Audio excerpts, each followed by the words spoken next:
Good morning বন্ধুরা, তোমরা সবাই কেমন আছো? আই হোপ তোমরা সবাই ভালো আছো। আর দেখো দুইখানা কোদাল দিয়ে দাঁড়িয়ে আছি। কোদালগুলো এইটাও ভাবছো একটা কোদাল, এটাও একটা ধরনের কোদাল। এটা হচ্ছে কি আমাদের পাশের বাড়ি কারখানা, ওদের হচ্ছে কি নোংরা টোংরা হয় না, সেগুলো টানার জন্য। তো আমি একটু চেয়ে ধার করেই নিয়ে এসেছি। আর এই দেখো আমার হচ্ছে কি বললাম না যে আমার হচ্ছে গিয়ে আমি হচ্ছে কি সমস্ত কাজ আমাকে করতে হয়। এই দেখো এখানে না জল আমার ওই পাশে কলপারে জল আটকে আসছে। তো এইখানে না পরিষ্কার করলে হচ্ছিল না, তাই ভাবছি আজকে পরিষ্কার করি। মাঝে মধ্যেই করতে হয়, না হলে কী হয় বলো তো, ওই জল আটকে যায়, জামা কাপড় কাচলে খুব অসুবিধা হয়। তো এই জন্য এখানে একটু ক্লিন করে নেব। আমার তো জানো যে ক্লিনিং করতে এবারে খুব ভালো লাগে, আর যেটা পরিষ্কার থাকতেও একটা ভালোই লাগে। তো এইটা না অনেকটা উঠছে না, আর এইটা বন্ধ হয়ে যাওয়ার কারণ আছে। আমার ঘরে যখন পাথর লাগানো হয়েছিল না, তখন সব বালি টালি সিমেন্টগুলো সব এখানেই ধোয়া আছে। আর এই বন্ধু কিছু এই পার্টগুলো একটু আগের ভিডিও বড় হয়ে যাবে বলে এই ভিডিওগুলো করা। তো আমি আজকে বাথরুমও ক্লিন করে নিচ্ছি। এইটাকে ক্লিন করছি আমি, কিন্তু মাঝে মধ্যে না আমি অ্যাসিড দিয়েও পরিষ্কার করি। অ্যাসিড দিয়ে পরিষ্কার করলে না খুব ভালো হয়, আর টাইলসে তো অ্যাসিড দেওয়াই যায়, সেই জন্য আমি অ্যাসিড দিয়েই করি। অ্যাসিড দিয়ে করলে পুরো নতুনের মতন মনে হয়। আর অন্য হচ্ছে কি লিকুইড আছে, ওটা দিয়ে করলে না খুব একটা পরিষ্কার হয় না আমার কাছে। হারপিক আছে, লাল হারপিক, যেমন ততটা মনে হয়, কিন্তু এতে অ্যাসিডে যা পরিষ্কার হয় না খুব ভালো হয়। তো প্রথমে তো বিরাজিতে ভালো করে ঘষেই নিই। এই দেখো সব জায়গাতে ঘষেই নিচ্ছে। আর কী বলো, দরজাটা খুব ডিস্টার্বও করছিল, যে আর আমার মেয়ে ভিডিও করে দিচ্ছিলো। আমি কিন্তু উপর দিয়েও সবসময় একটু পরিষ্কার করেই নিই, কারণ কী বলো তো, এই নিচের দিকে দেখবে আমার একদমই শ্যাওলা টোলা নেই। কিন্তু সত্যি কথা বলতে বলতে আমার সবচেয়ে বাথরুমে একটা ভুল হয়ে গেছে, সেটা হচ্ছে কি আমার বাথরুমে কলগুলো না খুব কমা কিনা হয়ে গেছে, জং ধরে। আমি মাঝে মাঝেই পরিষ্কার করি, কিন্তু কী বলো তো, আমার সেই নখ থাকে না, কসবাইট ওই ঘষতে ঘষতে নখই থাকে না। তারপর কি ওই জন্য আমি এখন এই দেখো, তারপরে এই একটু ঝাঁটা দিয়ে একটু আবার পরিষ্কার করে নিই, ঝাঁট দিয়ে নিই ভালো করে ঘষে ঘষে, যাতে একদম পরিষ্কার হয়ে যায়। আর আজকে আমি অ্যাসিড দিয়েই করেছি, আজকে আর হারপিক দিয়ে করিনি। তো আমি তো এইভাবেই করি বাথরুম পরিষ্কার ক্লিন। তোমরা কেমন করে করো অবশ্যই একটা কমেন্ট করে জানাবে। আর আমাকে একটা নতুন করে টিপসও দিতে পারো, যদি হ্যাঁ এটা এইভাবে করলে পরিষ্কার হয়। আমার কিন্তু এই অ্যাসিড দিয়ে করলে খুব ভালো হয়। তো বন্ধুরা, এই যে চলে এসেছিলাম একটু বিকালের দিকে মাঠে, আর আমাদের বাড়ির পাশেই পলাশ ফুল ফুটেছে, আমরা কোনোদিন দেখিইনি। আর সত্যি কথা, আমি আমার বান্ধবী এসছি এই যে পলাশ ফুলের জন্য, সত্যি এত ভালো লাগছে। পলাশ ফুল তো আমার হাতে নিয়ে তো চলো একটু ভিডিওই করিনি। তো এই দেখো ভিডিও, ও এতটা, আর ও এতটা সফটনেস একটা, ওর মন এরকম দেখা যায় না। লোকের দুঃখ হাওয়া করে, আমি তো আমার জীবন হয় কারো কেউ হয়তো চিনি না, তাকে মারা গেছে, সেই শুনে আমার খুব কতদিন যে থাকে ঠিক নেই। আর এখানে মেয়েরা ব্যায়াম করছে বলেই আমরা এসেছিলাম।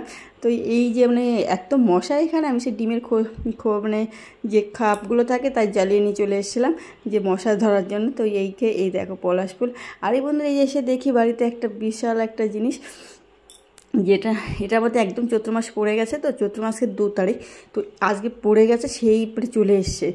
এটা কী বলে, পাশের বাড়ি আওয়াজ হচ্ছে, আমি তাই শুনে কোনো মতো করে চলে এসেছি। চলে এসে আমার যেগুলো করি সেই হচ্ছে কি, এইটা আমি বালতিতে করে জল এনে একটা পিড়ি, আর এই হচ্ছে 2টো আলু 20 টাকা। আর আমাকে বলছিলাম 1 টাকা দিতে ভালো হতো, কখনো এরকম দিতে নেই, পূর্ণ টাকা দিতে নেই, ভাঙটা টাকা নাকি দিতে হয়, সেই আর কি নিয়ম চলে এসছে সেইভাবেই। আর এই যে চলে এসেছিলো দেখো আমাদের বাড়ি পাট, আঞ্চলিক ভাষা পাট বা দেল আমরা বলে থাকি। তোমাদের কি ভাষায় হয়? আর আমাদের এই শহরের এলাকায় কিন্তু এটা হয়। আমি বিয়ের আগে দেখেছি আমাদের গ্রামেতে আসতে, কিন্তু আমার বিয়ের পরের থেকেই আমি দেখছি এরা কোথার থেকে আসে জানি না, কিন্তু এরা প্রতি বছর আসে এই চৈত্র মাসের 1 তারিখে আসে। এবারই দেখছি 2 তারিখে এসছে, কোনো মাস মিস করে না। তো এই আঞ্চলিক ভাষা পাট ও দেল আসে, আমাদের এখানে আসে। এটা হচ্ছে কি মহাদেবের একটা অংশ আর কি।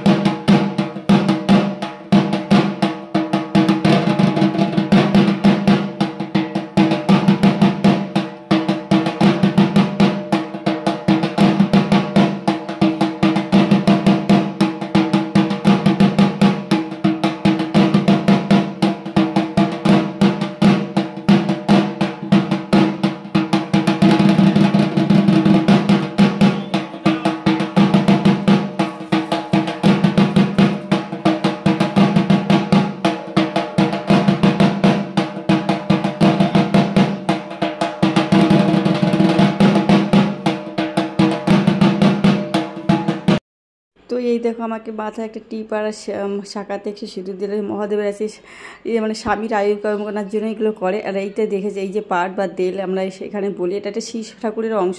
এটা নাকি একটা পৌরাণিক কাহিনী আছে যে এটাকে নাকি এই পাটটাকে জলে ভাসিয়ে দেয়, পুজো হয়ে যাওয়ার চড়ক পুজো হয়ে যাওয়ার পরে ভাসিয়ে দেয়।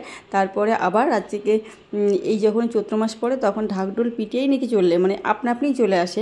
এরকম আমি কখনো দেখিনি, শোনা কথা। এটা আদৌ বাস্তবতা আছে কিনা আমার সত্যিই জানা নেই। আর এই অংশটাও আমি কালকেই করেছিলাম। দেখো এটা হচ্ছে কি আমার মেয়ের স্মৃতি, মানে কালের নিয়মে অনেক কিছু তো সব নষ্ট হয়ে যায়, তাই আমি চেষ্টা করছি যতটা পারা যায় স্মৃতিগুলো ক্যাপচার করে রাখার। সেই জন্যই এগুলো করা। আমার মেয়ের ওই দেখো, আমার মেয়ে কোথায় রয়েছে, তো ওই দেখো পিছনে রয়েছে। আর এই যে ম্যাম চলে যাচ্ছে, আজকে ছিল কালকে ছিল ফেয়ারওয়েল, তো ওই জন্য ম্যামকে ওই গিফটগুলো দিলাম। আর আজকে ঘুম থেকে উঠে আমার শরীরটা খুব খারাপ লাগছে। রাত্রে কালকে 4 বার বাথরুমে উঠেছি, ঘুম হয়নি বলেই চলে। তো মাকে আজকে বলছি কি না মা, আমি আজকে আর মেয়েকে নিয়ে বেরোবো না, তুমি যাবে। তো মাই রান্না করছিল, তারপর আমি রান্না করে দিচ্ছি। তারপরে উনি আর ওই জন্য চলে গেছে। তো সকাল উঠে আমি এবার রান্না করছি। সত্যি কথা বলতে আমার শরীরটা এত খারাপ ছিল, কালকে গেছিলাম ডাক্তারখানায় যাওয়ার পরে খুব মানে ক্লান্ত হয়ে গেছিলাম। তারপরে আমার আবার মেয়েকে নিয়ে আসতে প্রায় 4:30 বাজে। ওখান থেকে এবার মেয়েকে আনতে গেছে, ওইখানে ওই অনুষ্ঠান ছিল, সেই অনুষ্ঠানে অংশগ্রহণ করে টরে আস্তে অনেক লেট হয়ে গেছিলো। তো সময় ওই জন্য আর কি বলো তো, খুব শরীরটা খারাপ লাগছে। আর ওই জন্য আর মানে গায়ে রাত্রে মানে জ্বরও এসেছিলো। একটা পরীক্ষা করেছে, সেই পরীক্ষায় এমন মানে আগে জানলে আমি করতাম না, এতটা মানে শারীরিক কষ্ট দিয়ে আর কি পরীক্ষাটা, এতটা কষ্টের পরীক্ষা। সেই জন্য আমরা খুব মানে টায়ার্ড ছিলাম, আর গায়ে জ্বরও চলে এসেছিলো। কালকে মানে বড়বাবুই মানে রাতে সিদ্ধ ভাতটা রান্না করেছে, বুঝতে পারছি। ও এমনি কোনো কাজ করে না, দেখেছে খুব কষ্ট হয়। তারপরে আমার মতো আরও 2-4 জন ছিল, তারা বলছে কি তাদের হাজব্যান্ড, আমার হাজব্যান্ডকে বলছে তোমার বউ খুব শক্ত, মানে এত। আর ওদের সঙ্গে তো 2-3 জন ছিল, আর আমি তো নর্মালি সমস্ত কিছু করছি। তারপর বুঝতো আমাদেরকে বলেছিল রেস্টে থাকতে, আমি রেস্টে না থেকে মেয়েকে আবার নিয়ে আনতে গেছি। ওখানে যে বসেছি, আমার ওই গিফটগুলো সব আমি কিনেছি, আমরা সবাই মিলে মানে কিনেছি। মানে আমি তো অন্য কোনো মেয়ে হলে যেতই না, মানে থাকতো বসে, কিন্তু আমি ওইটুভাবে একটুখানি দায়িত্ব নিতেই হয়। তো তার জন্য সমস্ত কাজগুলো কমপ্লিট করেছি। তারপরে এসে সত্যি কথা গা দেখে কি জ্বর ভাব, আর এত শরীর ব্যথার যেন আমার সত্যি কিছু করতেই পারছিলাম না।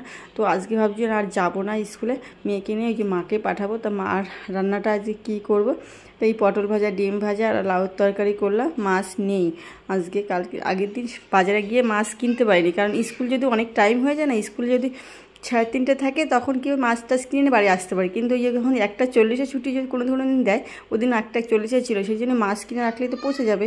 আর আমি শুধু ওই মাছ কিনে শান্ত থাকি না, আমার সমস্ত কাজ করতে হয় এখানে ওখানে। ওই দিনকেই আমি মনে হয় 3টের সময়, 1:40 ছুটি, তাও 3টের সময় এসেছি। ডাক্তারখানা এখানে ওখানে করে ওষুধ কিনে টিনে ফিরতে মেয়েকে নিয়েও আসতে অনেকটা লেট হয়ে যায়। ওই মাছ তো থাকবে না, তো সেই জন্য মাছ কেনাও হয়নি। আর এই যে এখানে দেখো পুরো অন্ধকার হয়ে গেছে, আমার অ্যাকচুয়ালি লাইটটা জ্বালানো ছিল না, ফোকাসটা, ওই জন্যই এরকম অন্ধকার হয়ে গেছে। তো সকালবেলা ক্লিনিং করতে, তো রান্নার পরে যে ক্লিনটা করতেই হবে, ক্লিন করার সঙ্গে সঙ্গে আমার রান্না কমপ্লিট, ক্লিনও কমপ্লিট। মানে ক্লিন না করলে আমার ভালোও লাগে না। আর এই দেখো বড়বাবুর টিফিনটা যে গুছানো রয়েছে, ও আর কি ওর খাওয়াও হয়ে গেছে। আর আমি হচ্ছে কী করবো বুঝতেই পারছিলাম না, আমার এত শরীরটা ব্যথাও লাগছিলো, কিন্তু কিছু করার নেই। এই কাজটা ওনাকে তো দিয়ে করানো যাবেই না, কারণ উনিও যাবো, ওনার শরীরটাও খুব খারাপ। মার শরীরটা ইদানিং, শাশুড়ি মার শরীরটা খুব খারাপ যাচ্ছে। উনি আর কি মানে বলে না, আমরা সবাই দুজনেই খুব চাপা স্বভাবে, মানে কেউ কারোর কষ্টের কথা না বলি না, কাউকে প্রকাশ করি না। এটা আমাদের একটা ন্যাচারাল স্বভাব। মানে আমাদের সমস্যা হচ্ছে কাউকে কেউ শেয়ার করি না। মানে ওনার কষ্ট হলে মানে মুখ দেখে বোঝা যায়, কিন্তু ওনার কষ্ট হচ্ছে। এবার আমি ধরো অন্যের বয়স হয়ে গেছে, তাই আমারটাও তো আমার শেয়ার করিই না। তখন আজকেই বলছিলাম যে ওইটা করে বলছি যে আজকে আমি যাবো না, তুমি যাও, আমার শরীরটা ভালো লাগছে না। তার জন্য আমি এবার কাজটাগুলো করে দিচ্ছি। আর সঙ্গে সঙ্গে দেখো রান্না করে এগুলো তো আমার করতেই হবে, ক্লিনগুলো, বাসনপত্র ওয়াশ টোয়াশ করে টোরে আবার মানে গুছিয়ে টুছিয়ে রাখতে হবে।